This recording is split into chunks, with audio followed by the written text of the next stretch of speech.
Sila yung mga humihingi ng porsyento sa mga kontraktor. Sila yung mga naglalakad ng illegal na sugal. Pansinin po ninyo, lahat sila ayaw sa akin.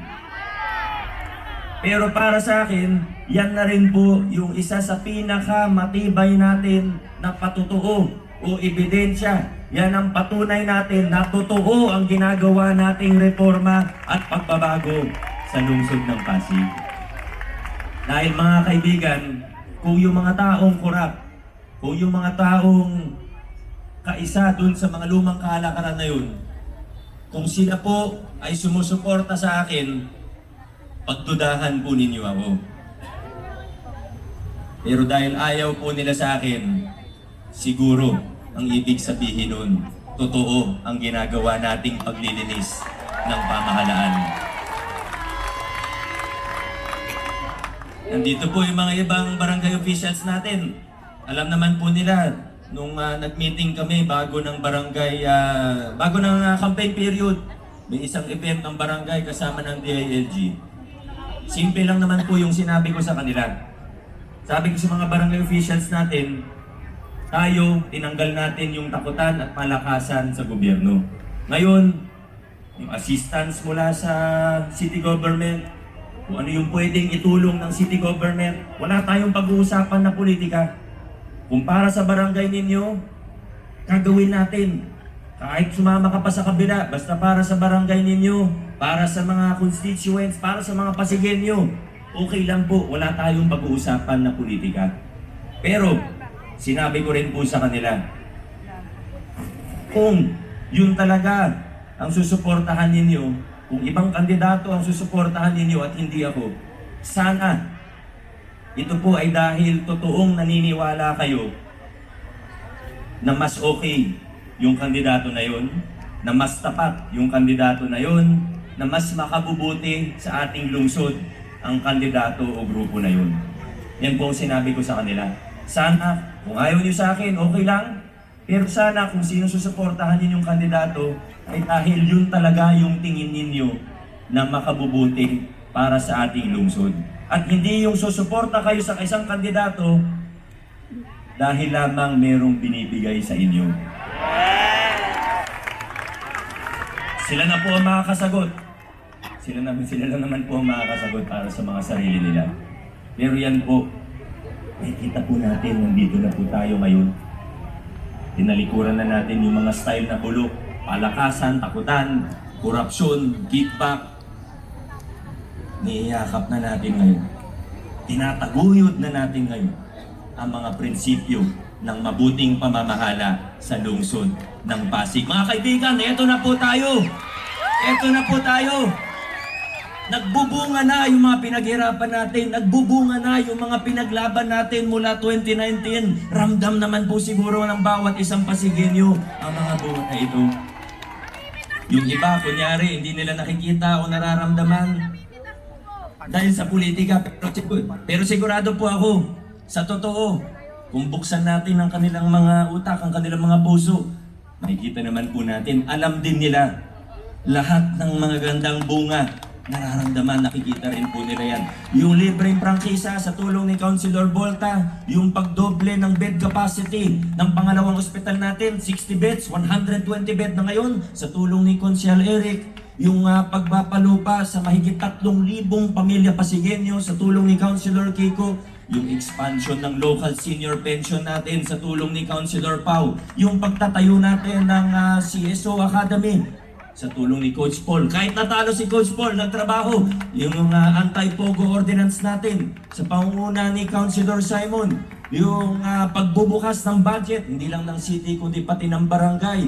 Yung sa mga vendors natin na binabaan ng renta sa tulong ni Councilor Maro. Yung pagpapatupad ng allowance ng solo parent sa tulong ni Councilor Angelo.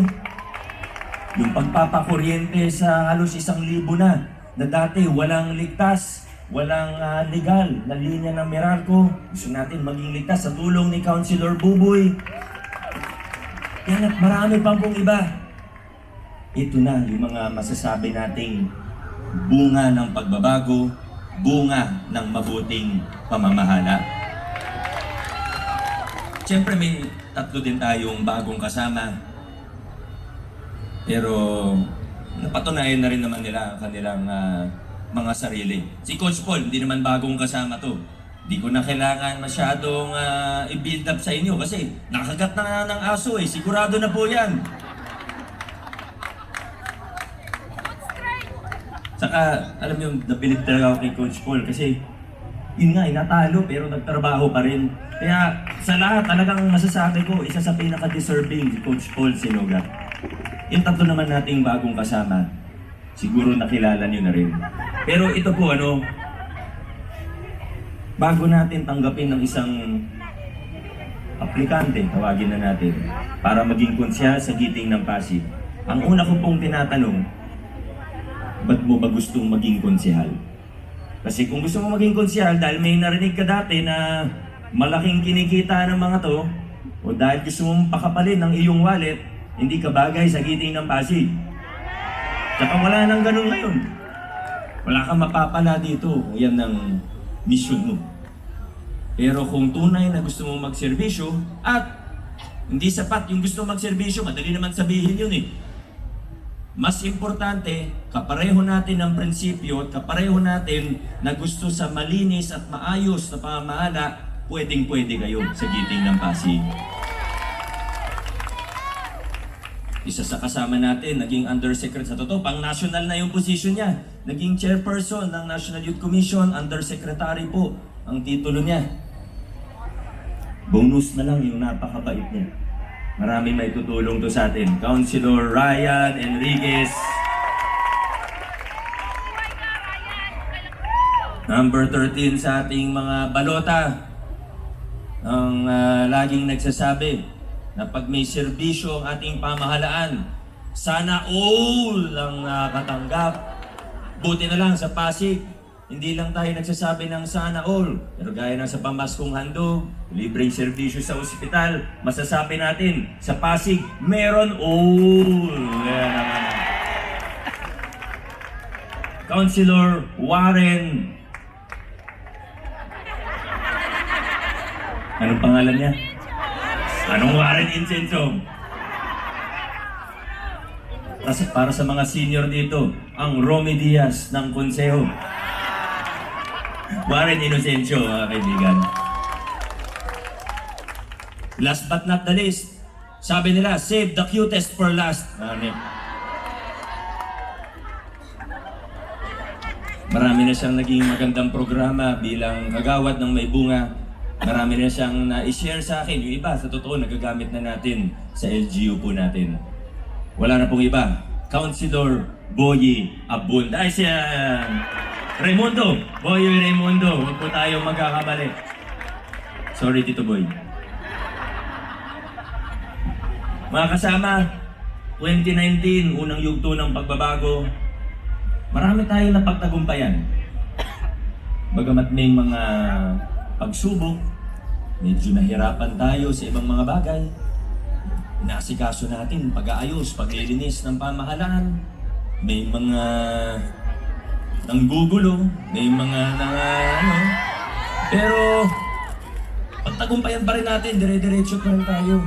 Noong 2022, ito na, nagkaroon na tayo ng mas matitibay na kasama. Hindi lang congressman, pati vice mayor at majority sa mga konsyal natin na kasama na po natin.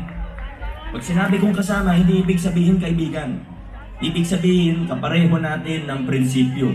Yung mga pumirma sa Anti-Pogo Ordinance, sila po yung mga kasama natin. Kaya bumilis lalo ang takbo ng inyong pamahalaan. Kasi ang mayor, isang tao lang po ako. Meron akong hindi makikita, meron akong hindi makakausap, meron akong hindi mapupuntahan. Meron akong hindi maiisip. Pero sa tulong ng mga taong ito, para kung nahati yung katawan ko sa marami. Sa totoo lang, ang laking tulong. Pwede ko silang mahingan ng tulong sa iba't ibang larangan, sa iba't ibang opisina. Ang laking tulong po talaga. Parang nahati ko yung sarili ko sa marami. At ang importante kasi, pwede ko silang pagkatiwalaan. Yan naman yung importante. Pwedeng magaling, pwedeng mabait, Pwedeng kaibigan din naman natin, labas sa politika. Pero kung di natin pwede pagkatiwalaan, wala, hindi rin talaga makakatulong.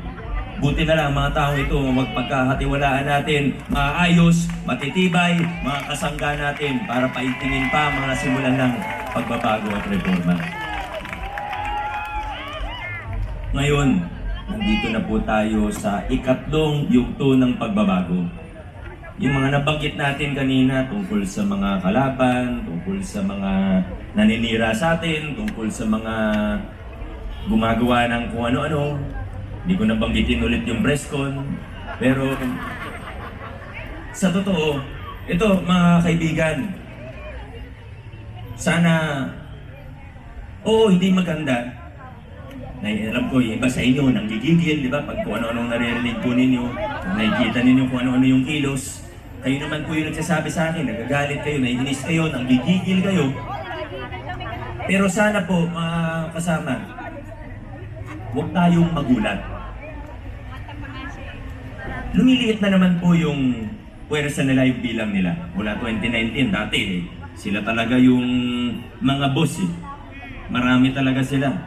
Maraming leader, maraming support. Pero nakita po natin, lumiit na po yung bilang, lumiit na yung puwersa. Pero huwag tayong magugulat na nandyan pa rin sila. Huwag tayong magugulat na hindi sila basta-basta susuko. Huwag tayong magulat na kahit alam nilang malakas tayo, kahit alam nila na maganda yung ginagawa, huwag tayong magugulat kung nandyan pa rin sila, gusto pa rin manggulo. Bakit po? Dahil alam naman po natin kung paano sila nakinakang dun sa mga lumang kalakaran. Kung para sa maliit na halaga, minsan may mababalitaan ka kung ano-anong ginagawa. May nahuhold up para sa 500 pesos, para sa cellphone. Ano pa kaya ang pinag-uusapan natin sa City Hall? Bilyong-bilyong piso. Sa lumang kalakaran, may kickback, may SOP, may diploma system. Masaya sila. Ngayon, tapat na pamamahala, malinis na gobyerno, maraming pagbabago at reforma, walang patakasan, ayaw ng takutan. Hindi sila masyadong nakikinabang. Sabihin na nating gutom. Naghahanap ng alam nyo na. Huwag tayong magulat. Pero buti na lang, ang mga Pasigueño, matatalino at mapanuri. Tayo mga Pasigueño, hindi na tayo tinatablan ng mga... Yan hindi ko na kailangan banggitin minsan eh. Kasi sa totoo, Pasigueño, hindi na tayo tinatablan. Subukan bilhin ang boto natin. Wala na yan para sa atin kasi nakikita natin, pag maayos ang ating gobyerno, kung may problema man ako, pwede kong sandalan ang gobyerno. Hindi yung kung anong mga lumang style ng politika na alam naman natin kasama sa masamang siklo. Pag malaking ginagastos, ano ba expect natin? Pag malaki ginagastos sa kampanya, ano bang expect natin pag nanalo? Hindi naman sikreto yan. Lumang tugtugin na po yan. Buti na lang ang Pasigueño, matatalino. Ang mga Pasigueño, pag nakarinig ng pangako na kung ano-ano, laway lang naman ang puhunan, pwede ipangako ang langit at lupa. At hindi lang langit at lupa, pati ibang planeta, pinapangako na po ng iba. Pero buti na lang, ang mga Pasigueño, bukod sa matalino at mapanuri, hindi madaling bulahin. Hindi pwedeng paikot-ikotin ng Pasigueño. Ang Pasigueño nag-iisip. Nandito na po tayo mga kaibigan. Ang tanong ko po sa atin, nakikita po ba natin na tayo'y nasa tamang direksyon bilang isang lungsod? Nararamdaman ba natin ang mga bunga ng mga pagbabago at reforma na pinaghirapan at pinaglaban natin dito sa ating lungsod? Isang tanong pa po mga kasama, naniniwala po ba tayo na tamang direksyon ang tinarahak natin bilang isang lungsod ngayong 2025? Dahil mga kaibigan, mga kapwa ko Pasigueño, kung naniniwala po tayo, kung nakikita po natin, kung nararamdaman natin na nasa tamang direksyon tayo, ngayong 2025. Kung sa palagay natin na nasa tamang direksyon at tamang direksyon ang tinatahak natin bilang isang lungsod ngayong 2025, mga kasama, huwag na tayong lumiko-liko pa. Huwag na tayong kumaliwat kanan pa. At mas lalong huwag tayo papayag dun sa mga taong gusto tayong iatras pabalik dun sa mga lumang kalakaran.